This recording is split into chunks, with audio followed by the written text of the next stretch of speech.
Assalamualaikum warahmatullahi wabarakatuh. Perkenalkan, nama saya Prinsela Puspita Febriani yang belakang 167 dari kelas N dengan program studi Agroekoteknologi Fakultas Pertanian Universitas Brawijaya. Pada kesempatan kali ini, terutama pada mata kuliah Manajemen Agroekosistem yang diampu oleh Bapak Dr. Anton Muhyiddin, Sarjana Pertanian, Magister Pertanian.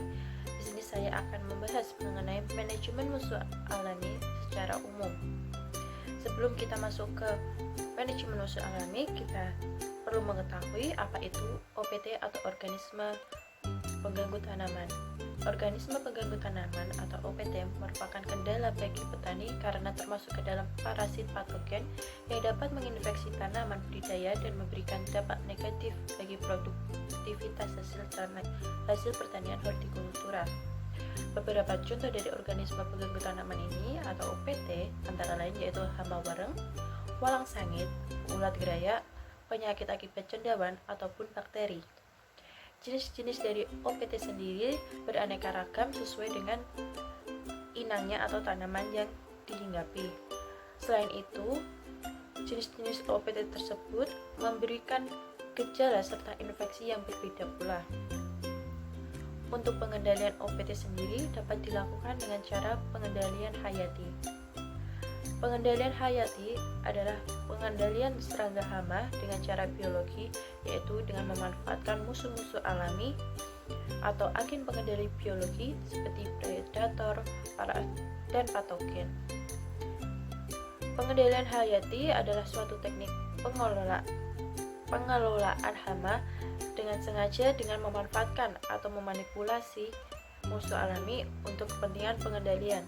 Biasanya pengendalian hayati akan dilakukan dengan cara memperbanyak musuh alami yang dilakukan di laboratorium. Teknik melestarikan musuh alami yaitu dibagi menjadi 5, yaitu meliputi introduksi, konservasi, augmentasi, inokulasi, dan inundasi. Yang pertama kita akan membahas mengenai introduksi. Introduksi ini merupakan pendekatan yang dilakukan jika tidak ada spesies musuh yang mampu secara efektif mengendalikan populasi hama. Maka introduksi atau importasi musuh alami ke daerah yang terserang hama harus dilakukan. Pendekatan ini dikenal dengan pengendalian hayati klasik. Musuh alami yang diintroduksi ke lingkungan diharapkan dapat mengembalikan keseimbangan dalam lingkungan baru. Strategi dari pendekatan ini ialah metode produksi massal dengan jumlah besar agar musuh alami dapat dilepaskan guna mengendalikan serangga hama.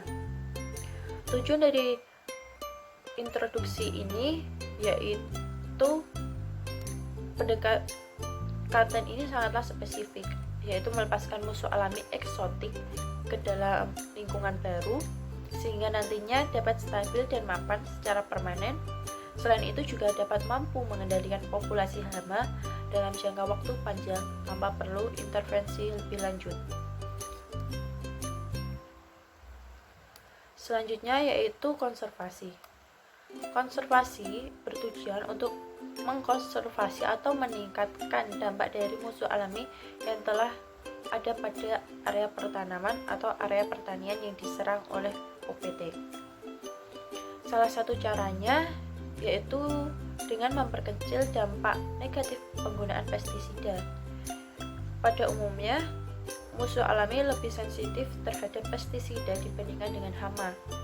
Efek dari bahan pestisida kimia tersendiri bagi musuh alami dapat bersifat langsung atau direct effect dan tidak langsung atau indirect effect.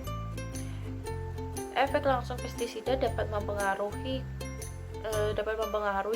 kematian musuh alami dalam waktu jangka pendek atau kurang dari 24 jam yang disebut dengan short term mortality, dan jangka panjang atau long term sublental. Adapun pendekatan yang dapat dilakukan yaitu dengan cara mengubah lingkungan pertanaman dan mengubah tata cara praktik budidaya. Selanjutnya yaitu augmentasi. Pendekatan ini dilakukan apabila populasi musuh alami di alam jumlahnya sangatlah rendah, karena secara alami populasi predator atau parasitoid gagal berkolonisasi untuk menekan populasi hama. Jika musuh alami yang ada di area pertanaman atau area pertanian tidak mampu menekan populasi hama, maka dilakukan pembiakan massal musuh alami tersebut di laboratorium, dan setelah melakukan perbanyakan tersebut, musuh alami akan dilepaskan ke lapangan. Hal ini bertujuan untuk mengakselerasi populasinya sendiri dan menjaga populasi serangga hama. Selanjutnya yaitu inokulasi. Teknik inokulasi ini dilakukan apabila musuh alami di area pertanaman tidak bertahan dalam waktu yang lama dari waktu ke waktu musim tanam berikutnya karena faktor iklim atau cuaca yang tidak menguntungkan bagi hama tersebut.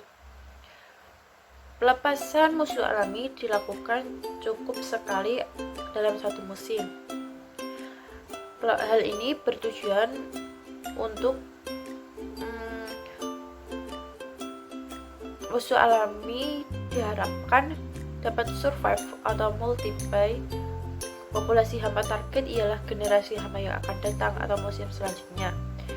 Strategi inokulasi ini bersifat preventif. Selanjutnya yaitu inundasi. Inundasi yaitu teknik dengan cara melepaskan musuh alami dalam jumlah yang sangat banyak atau secara sekaligus sehingga dapat menurunkan populasi hama dengan cepat. Metode ini dilakukan ketika musuh alami tidak berhasil mencegah peningkatan hama menuju level yang merusak. Metode ini diharapkan dapat secara cepat menurunkan populasi hama. Dalam satu musim tanam, pelepasan musuh alami dilakukan beberapa kali aplikasi. Tujuan dari metode inundasi ini ialah musuh alami dilepas tanpa ada ekspektasi progeni untuk survive. Populasi hama target adalah generasi hama saat dilepas. Strategi inundasi ini bersifat kuratif. Selain itu, ada pun keuntungan dari pengendalian secara hayati, yaitu yang pertama efektivitas yang tinggi tersedia di alam, dapat berkembang biak dengan menyebar, tidak menimbulkan resistensi serangga inang, pengendalian berjalan dengan sendirinya, dan tidak ada pengaruh samping yang buruk. Selanjutnya yaitu keuntungan pengendalian hayati klasik atau dari introduksi sendiri. Yang pertama yaitu mengeksploitasi proses alami yang tidak berhubungan dengan penggunaan bahan pestisida kimia. Pembiayaan hanya diperlukan pada awal introduksi. Strategi pengendalian bersifat permanen dan jangka panjang, tidak membahayakan kesehatan manusia, produksi tanaman, dan organisme, menguntungkan yang lain. Dan ada pun kerugian dari pengendalian hayati klasik ini, yaitu bukan metode eradikasi, program jangka panjang, dan dampaknya sulit diprediksi. Sekian yang dapat saya paparkan mengenai manajemen musuh alami secara umum. Kurang lebihnya saya mohon maaf. Wassalamualaikum warahmatullahi wabarakatuh.